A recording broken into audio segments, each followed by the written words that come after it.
Good morning, dear students. So, this is the second video of this chapter. So, let us continue. So, today we will start other fibrous materials. So, in the previous video, we discussed about natural material and man-made material, and we saw some of the examples of it. So, cotton, jute, and wool are natural fiber. This one we have already covered in the previous class. That what is natural fiber. So, the example of natural fibers are cotton, jute, and wool.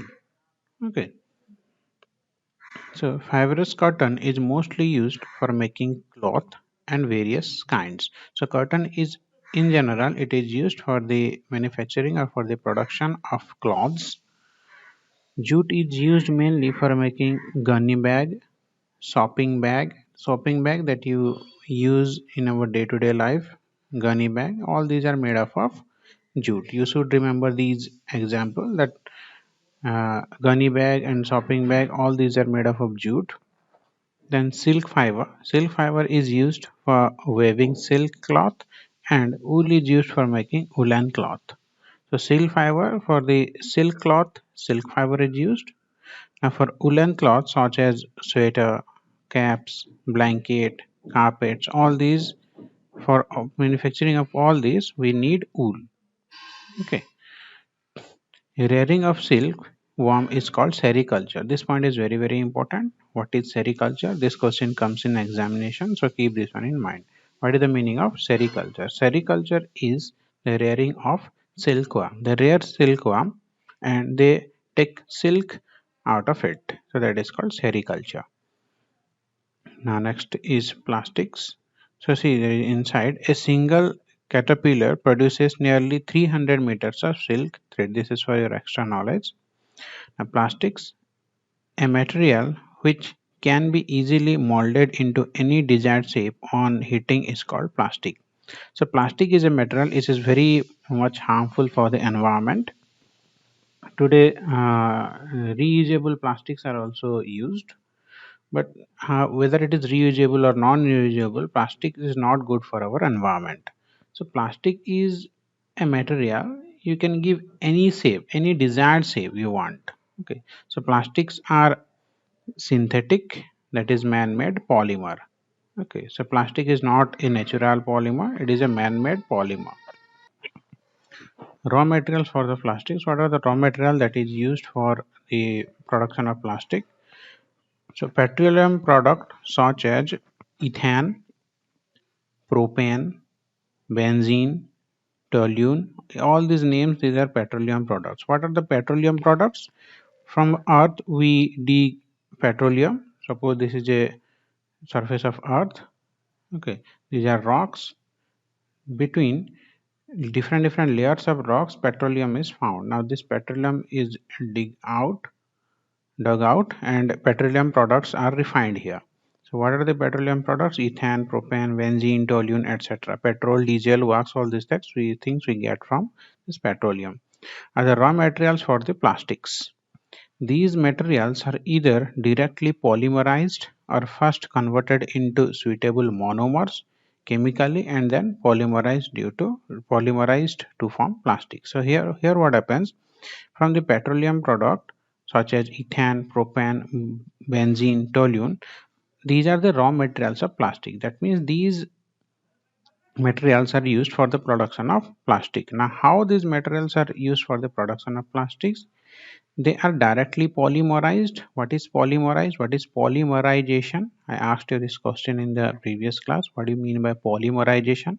See, the polymerization is the way where the different monomers, that means the single molecules, are connected in a long chain. That is polymerization.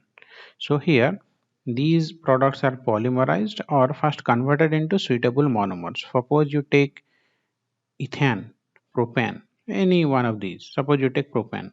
So here propane molecules are being broken down into monomers, simple molecules, and then they are given a three-dimensional shape. Okay, so by the process of polymerization. So first converted into suitable monomers. Mono means one. Mono means one. So here mono means one. So here these are converted into single molecules chemically and then polymerized. Then these molecules are arranged within themselves in a three-dimensional shape. So poly means more than one. Okay, where the plastic is formed. Now what kinds of plastics are there? This point is important. Okay, what kind? There are two types of plastic. First one is thermosetting plastic. Second one is thermoplastic. The difference between thermosetting plastic and thermoplastic generally comes in exam. So keep this one in mind.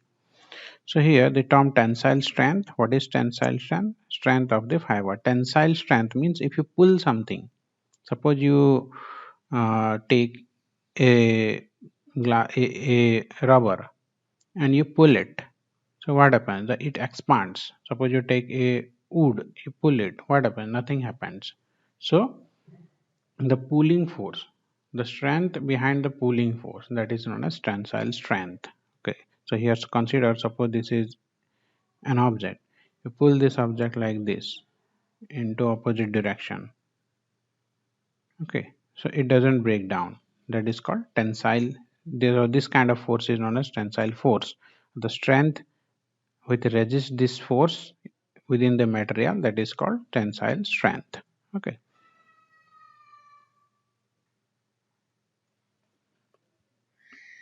So thermosetting plastic. What is thermosetting plastic? A plastic substance which once molded cannot be removed by heating. That means if you have your raw material for the production of plastics, once those raw material are molded into a particular shape, suppose you are trying to make a glass.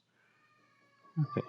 So once the raw material is molded into glass, then you cannot reverse it. You cannot melt it and make it into some other product. It cannot be done. So this kind of plastic is known as thermosetting plastics. Bakelite, melamine, formaldehyde are thermosetting plastic. You should remember these examples. That is bakelite, melamine, formaldehyde. So these are the thermosetting plastics. Cabinet of radio, television, telephone set, water tank are example of thermosetting plastics. So these are some of the examples.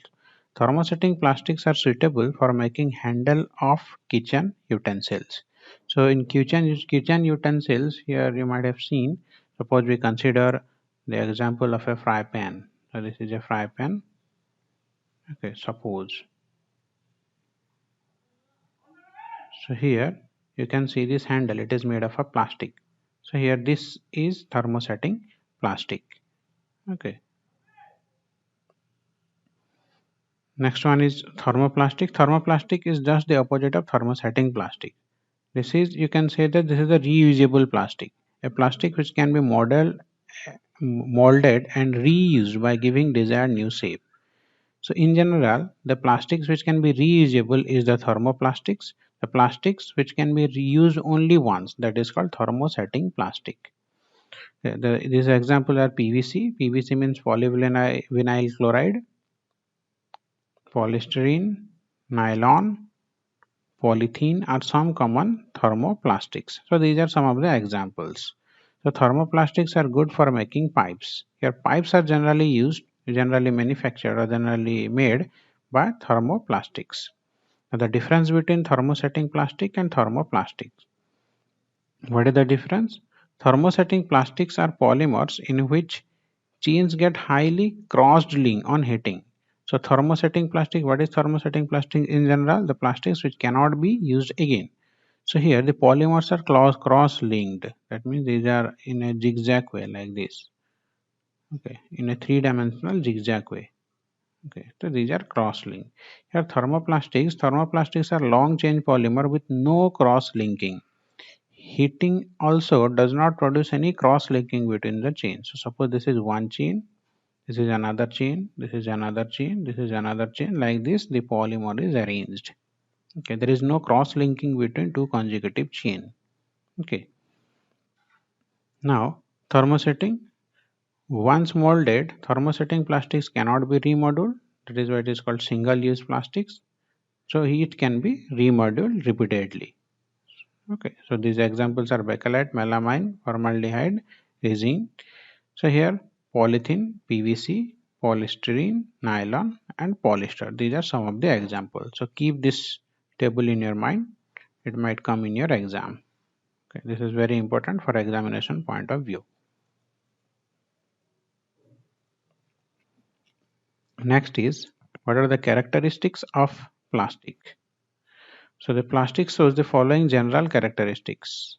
Okay, so see here inside, the process involving chemical combination of large number of simple molecules to form a giant molecule is called polymerization. So what is polymerization? You have some simple molecules, you combine those simple molecules to form a giant molecule.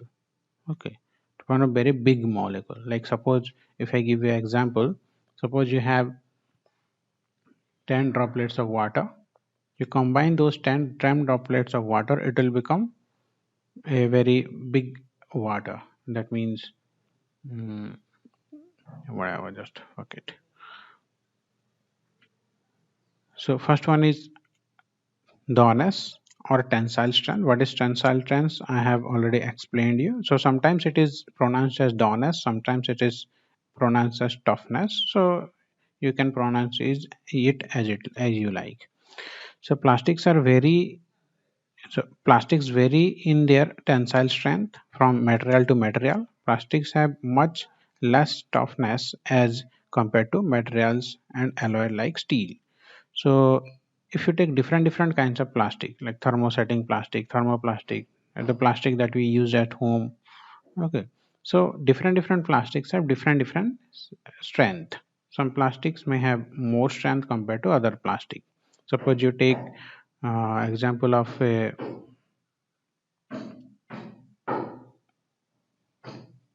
बेंचो ताजी सबको disturb करने आना है बे चूतिए साले fine.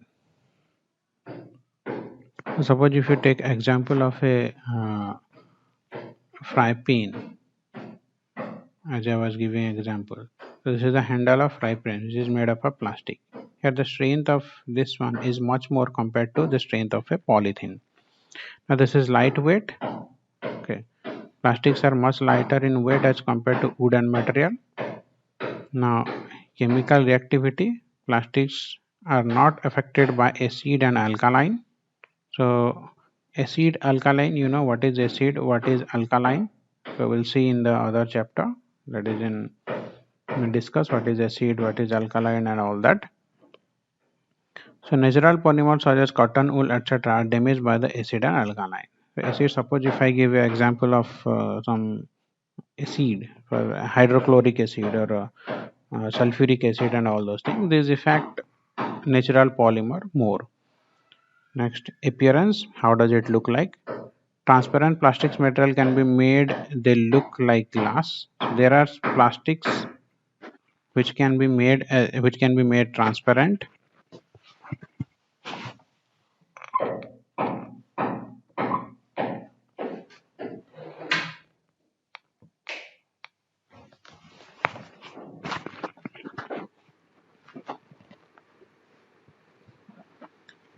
So plastics can be colored in any color and given any shape and are used for making large variety of household products. So plastics, you can make it transparent, you can give it any particular shape you want, you can give it any color you want. Weather resistance, here in general what happens, and if you take any metal, for example if you take a piece of iron, it get eroded, it get corroded with passage of time, but it doesn't happen with plastic. So plastics are non-biodegradable. That is why they do not change weather. They do not change with weather, unlike natural fiber like cotton and wool. So, with respect to weather condition, cotton and wool changes. Okay. It get degraded, but plastic does not. Thermal conductivity. Thermal conductivity means whether it, heat or electricity can pass through it. Heat can pass through it or not. Thermal. Therm means heat. So plastics are bad conductors of it. That means heat cannot pass through it. Pass through it. For this reason, the handles of the cooling utensils are made of plastics material. Okay. Then electrical conductivity. Plastics do not conduct electricity. That means electricity cannot pass through it. This is a bad conductor. This property of plastic used for making electrical appliances such switches, irons, torches, and ball holders. Okay, so you might have seen electrical wire, that this wire is covered with plastic. A coat of plastic is given over there. Why? Because electricity cannot pass through it. Even if you touch it, it will not pass into your body, and you will not get shock. Solubility in water. Obviously, everyone knows that plastic is not soluble in water as sugar or salt is soluble. So there is no effect of water on plastics. These are insoluble in water. Next point, effect of flame. Plastics melt on bringing closer to flame. So if you heat plastic, if you bring the plastic nearby a flame, it generally get melt. Okay. So in the next class, we will be talking about common plastics and their uses. Okay. Then in the next class, we will be completing this chapter. Then we will start discussing about question and answer of this chapter. Okay. So thank you and have a nice day.